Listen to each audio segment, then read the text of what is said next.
You're listening to an Airwave Media Podcast.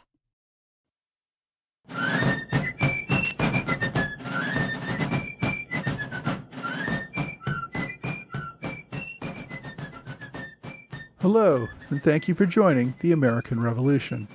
This week, episode 211, Winter in Middlebrook.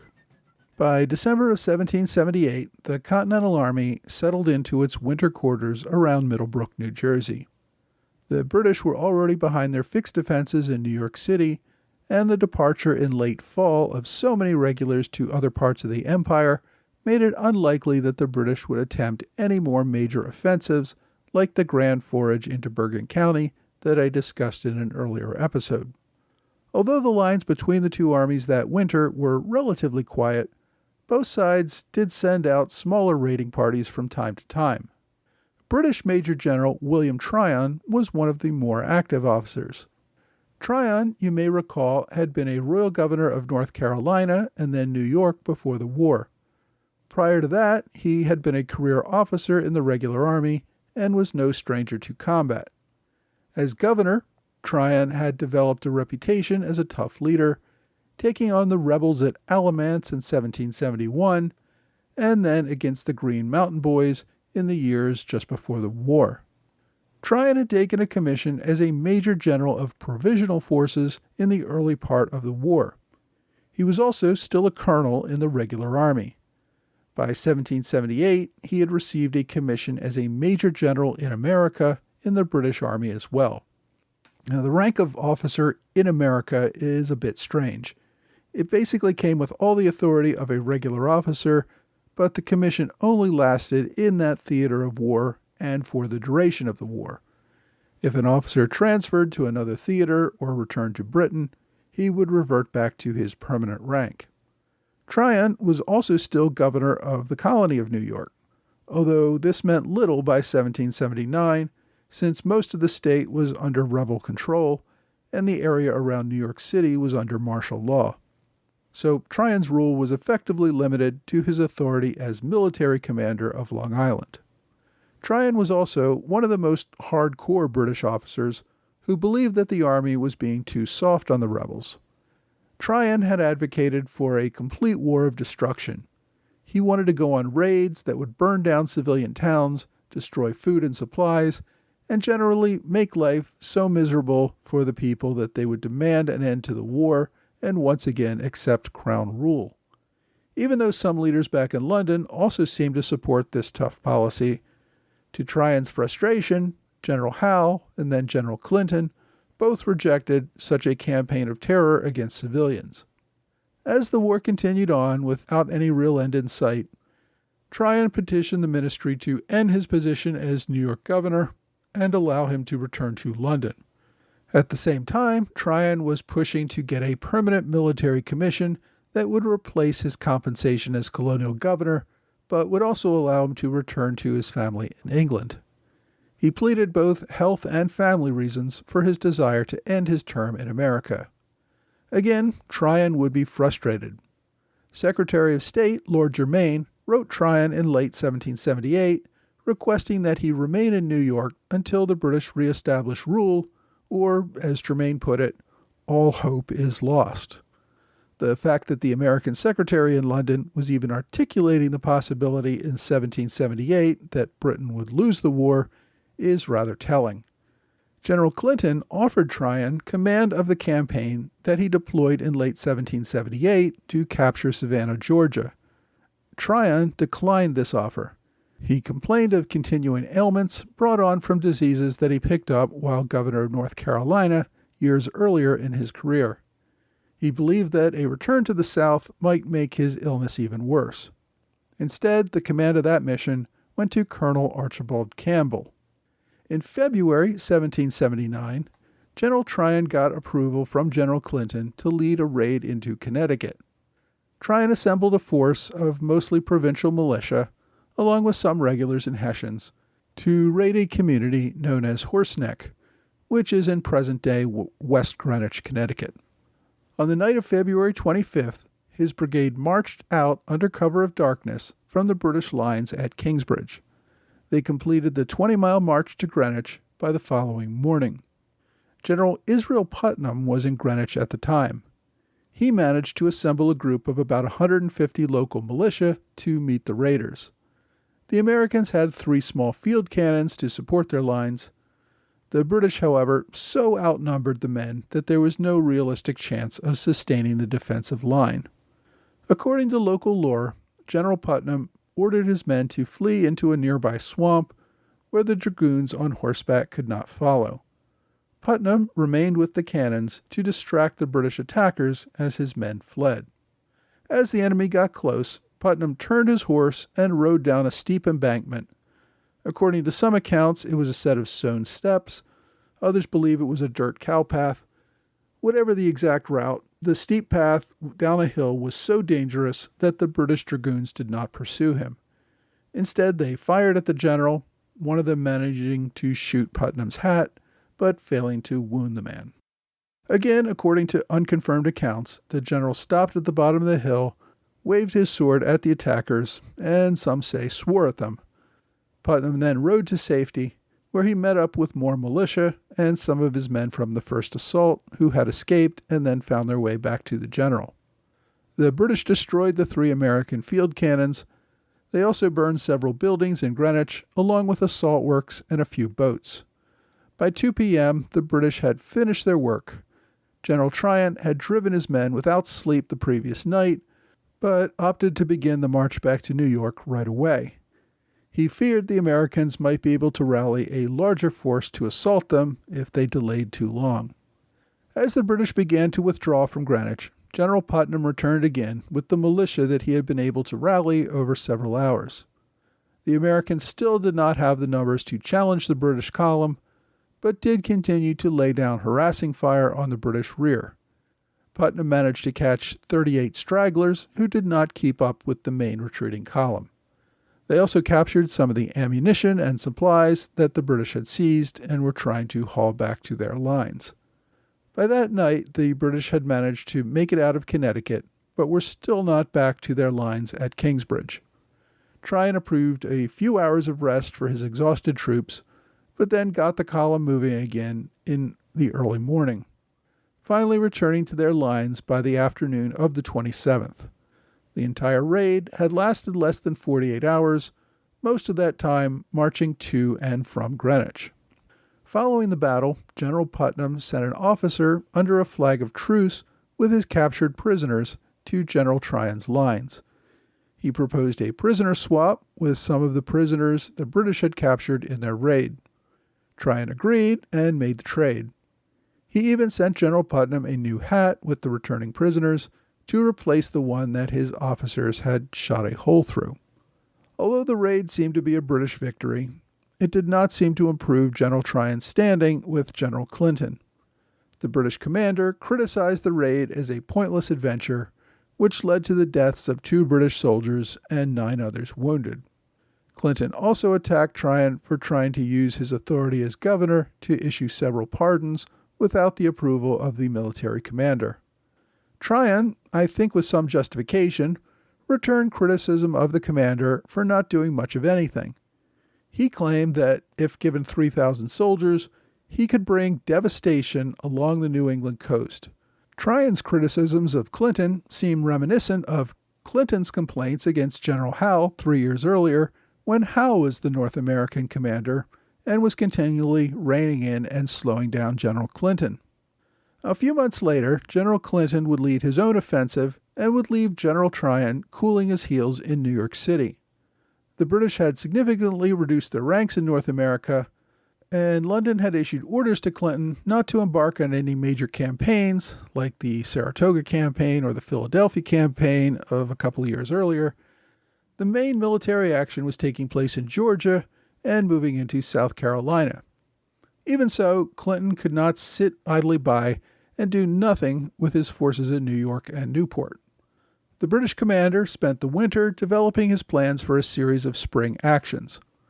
All of them had limited goals, making use of the limited manpower that was left to him. He outlined 3 separate actions for the spring and summer. The first was a renewed assault up the Hudson River.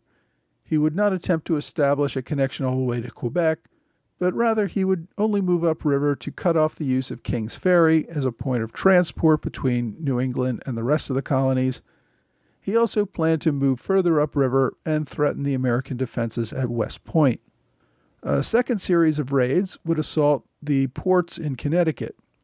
Assuming Britain could retain control of the waters around Long Island, they could attack the Connecticut coast with impunity. A large enough raid might even provoke the Continentals into a larger battle fought on Clinton's terms, giving him an opportunity to use his superior strategic abilities to defeat them. A third offensive would make use of a series of raids into the Chesapeake Bay area, destroying commerce and military stores in Maryland and Virginia. This would not only remove much of the needed supplies from the Continental Army, it would also distract the enemy's focus on the Southern campaign, where British forces in Savannah hoped to capture South Carolina and possibly move into North Carolina as well. Even while making these longer strategic plans, Clinton's forces around New York had to defend against continual raids, particularly from Connecticut, which was just a short boat ride into British-occupied Long Island. Because Long Island was so large, the British did not have men to defend the entire island. Particularly isolated was the eastern part of the island, which was more than 100 miles from New York City, but only a 10-mile boat ride from the Connecticut coast. British vessels patrolled Long Island Sound, but it remained a pretty wild no-man's land where smugglers and privateers operated with impunity. Even posts on western Long Island near New York City were subject to attack. Shortly after Tryon's raid on Horseneck Landing, Connecticut Captain Andrew Meade led a small fleet of Connecticut whaleboats. The men rowed across the Sound at night and seized a small sailing ship at Ferry Point loaded with supplies. The raiders then sailed the ship back to Greenwich before the British could react. The British did sail after the stolen vessel, and as they attempted to enter the harbor at Greenwich, they came under fire from cannons that the local militia had mounted on a hill overlooking the harbor. So the British were forced to withdraw without recapturing their lost prize. A few days later, Captain Meade led another group of men determined to destroy the printing offices of the Royal Gazette, a Tory newspaper in British-occupied New York. This time, they infiltrated downtown Manhattan, seizing the newspaper's type and carrying it back to Greenwich for destruction. The newspaper's owner was a notorious Tory named James Rivington. The raiders, of course, did not know it, but Rivington was also an American spy working for the Culper Ring. New York City had become an increasingly difficult place to live in over the winter of 1778-79. The city had become more crowded than ever. Although thousands of British regulars had departed, loyalists from all over the country were taking refuge there. Thousands of Philadelphia loyalists were attempting to secure the necessary food, clothing, and shelter to make it through the winter. With limited access to crops and cattle, food was limited. To help ease the food demands, Clinton permitted the release of 430 American prisoners in January. He transported the prisoners to New London, Connecticut, for immediate release on parole. The men were in such poor condition from cold, hunger, and disease that 15 of them died during the short trip across Long Island Sound. Of those who survived the journey, many more died over the next few weeks, and almost all of them required serious care. Many could not even walk. The Connecticut Assembly ordered depositions taken from the surviving prisoners in order to document the treatment that they had suffered as prisoners of war.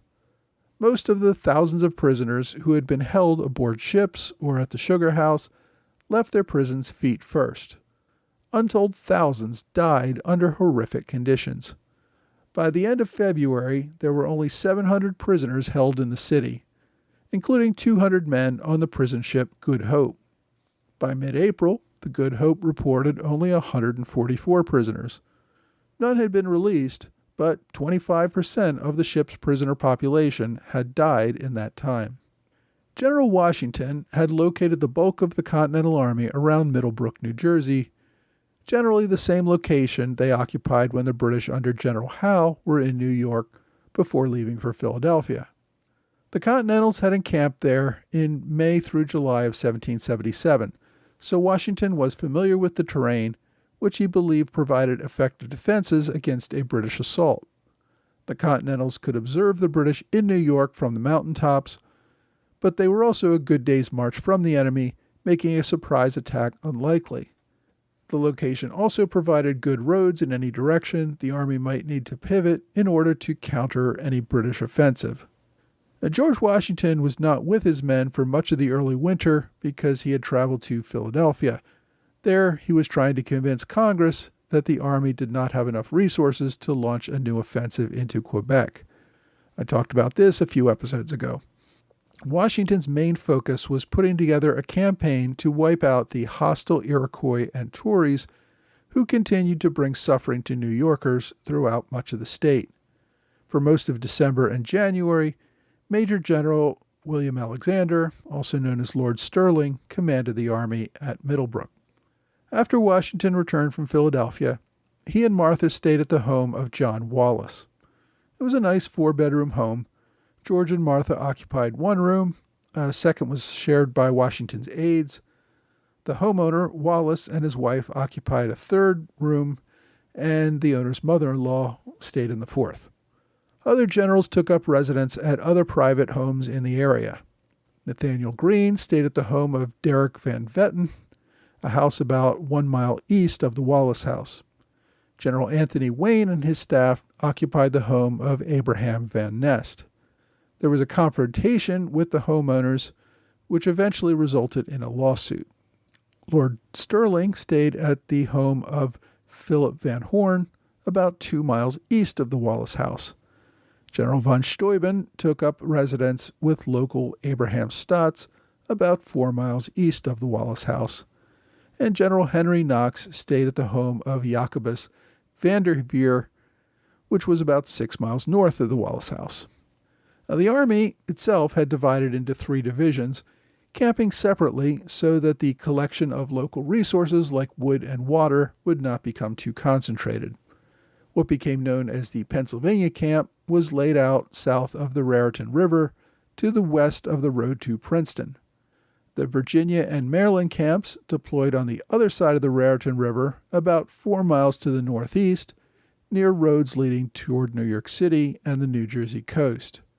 To the north of the crossroads, the village of Plukemin, about 7 miles from Virginia and Maryland camps, General Knox erected an artillery park for his soldiers and guns. The winter in New Jersey was not as cold as the prior winter in Valley Forge, and not nearly as bad as the following winter would be at Morristown. However, deprivations continued as the army lacked sufficient food, clothing, and shelter for the men. Again, though, the deprivations did not seem to be quite as bad as the year before at Valley Forge. Reforms by the new quartermaster, Nathaniel Greene, seemed to have at least some positive effect. The winter at Middlebrook does not seem to get the same attention as the prior winter at Valley Forge, but it was still difficult for the soldiers who endured there. Most of the men, as I said, were spread out among the rural mountains around Middlebrook near modern-day Bound Brook, New Jersey. There were not nearly enough buildings to house the men. The army tried to build crude wooden huts, 16 by 14 feet, with a single fireplace that would hold a dozen soldiers each. Even so, many of the soldiers had to endure much of the winter in tents. Probably one big reason that the deaths were not as great at Middlebrook as they were at Valley Forge was that the army had taken the time to inoculate against smallpox during its stay at Valley Forge.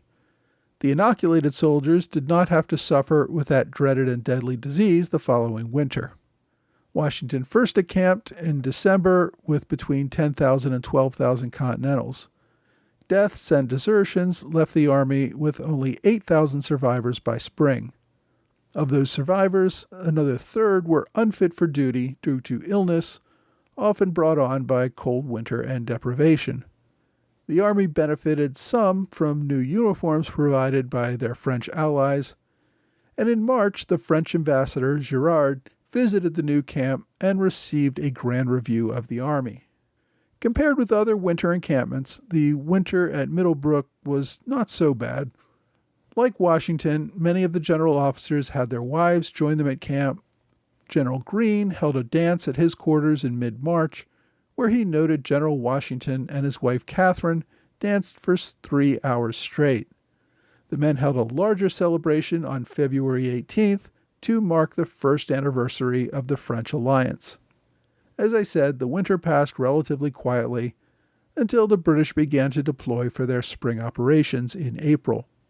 In May, the Continentals left Middlebrook to defend against attacks in the Hudson Valley, and by June the winter camp was empty and abandoned.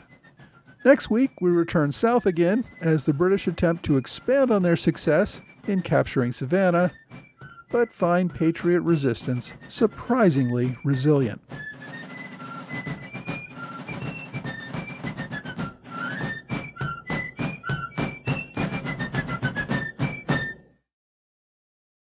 Hi, thanks for joining the American Revolution Podcast After Show. Thanks to my Patreon supporters in the Alexander Hamilton Club, Trey Nance, George Davis, Lewis White, and George Hunter. Thanks also to Robert Morris Circle supporter Lee Seam. My thanks also to longtime supporters Laura Gibbons and Thomas Murphy. I know I say it a lot, but I really do rely on my Patreon supporters. Contributions have slowed up over the summer, so I really do appreciate everyone who has stuck with me. Thanks also to Paul Kallenberger for a gift via PayPal. If you want to make a one-time gift with no commitment, I have links to PayPal and Venmo on my website. I also wanted to mention that the weekend after this episode releases, I'm going to be at the Mohawk Valley Conference in New York. I've never been to this event before, but I've heard good things. There are going to be several authors and other American Revolution experts with presentations on a variety of topics. Don't worry though, even though I will be away that weekend, I will have next week's episode pre-recorded and ready to launch, on time as always. So in this week's episode, we hear about General William Tryon's raid on Horseneck Landing in Connecticut. It was a relatively minor raid that's mostly remembered for General Israel Putnam's escape down the steep hill. Now, Putnam, I think, must have been one of the most fascinating personalities in the Continental Army.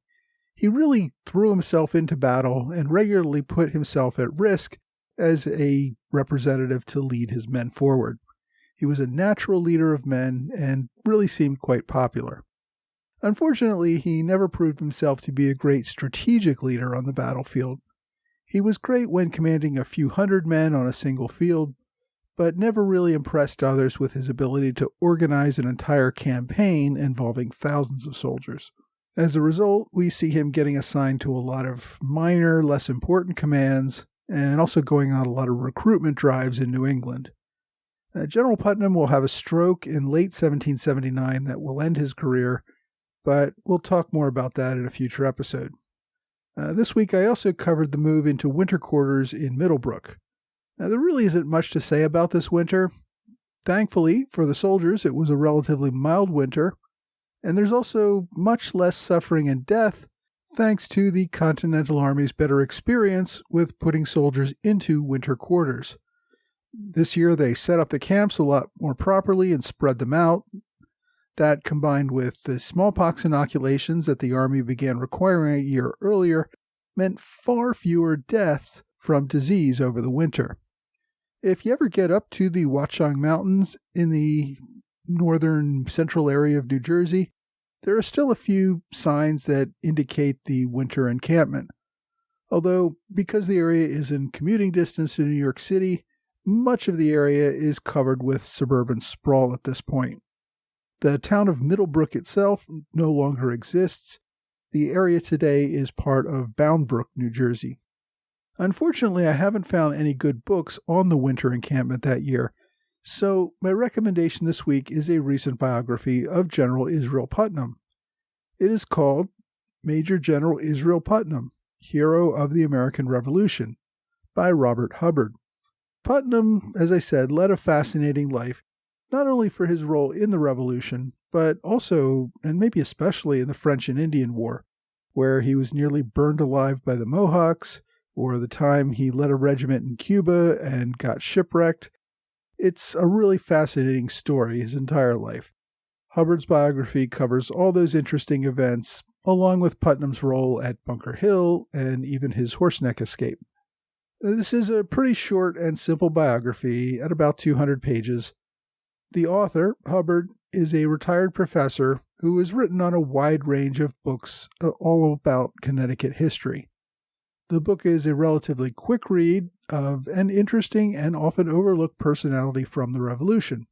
So, if you're interested, check out Major General Israel Putnam, Hero of the American Revolution.